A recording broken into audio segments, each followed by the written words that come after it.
IDLC পরিবর্তনের পথে বাংলাদেশ। বিএসএমএমইউতে হাসপাতালের বহির্বিভাগে অনলাইন অ্যাপয়েন্টমেন্ট সেবা চালু হওয়ায় স্বস্তিতে রোগীরা। দীর্ঘক্ষণ লাইনে দাঁড়িয়ে থাকার ভোগান্তি যেমন কমেছে, তেমনি বেঁচে যাচ্ছে সময়। ধীরে ধীরে অন্যান্য সেবাগুলো অনলাইনের আওতায় আনা হবে বলে জানিয়েছেন বিশ্ববিদ্যালয় কর্তৃপক্ষ। রফিকুল ইসলামের রিপোর্ট।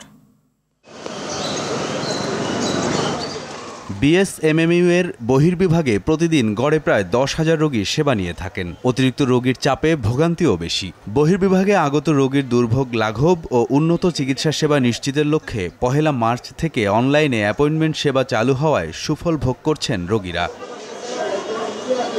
আসছি, আসার সাথে টিকিটটা পেয়ে গেছি, এটা অনেক সুবিধা, অনেক সময় বাঁচলো আমাদের। উদ্যোগটা আরো আগে নেওয়া দরকার ছিল, মানুষের কষ্ট কিছু হইলেও লাঘব হয়েছে। প্রতিদিন গড়ে প্রায় 700 রোগী অনলাইনের মাধ্যমে অ্যাপয়েন্টমেন্ট নিয়ে সেবা নিচ্ছেন। জনসাধারণের মধ্যে একটি ব্যাপক সাড়া পড়েছে, যে কারণে আমাদের একদিক থেকে চাপ কমে যাচ্ছে, আরেক দিক থেকে আমাদের রোগীর ম্যানেজমেন্টের ক্ষেত্রে অনেকটা সুবিধা হচ্ছে। ধীরে ধীরে অন্যান্য সেবাগুলো অনলাইনের আওতায় আনা হবে। এ সেবার মাধ্যমে রোগীর ভোগান্তি যেমন কমেছে, তেমনি উন্নত গবেষণার দ্বারও প্রসারিত হয়েছে।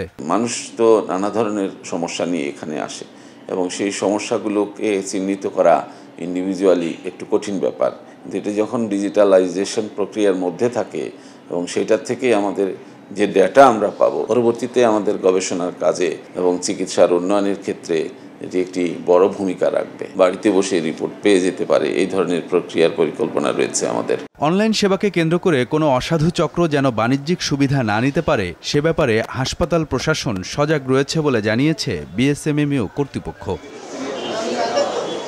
রফিকুল ইসলাম, RTV, ঢাকা। সারা জীবন তো চাকরি করবো না, তাই ক্যাপিটাল রেডি করেছি আমার ফাইন্যান্সিয়াল পার্টনার আইডিএলসির সাথে।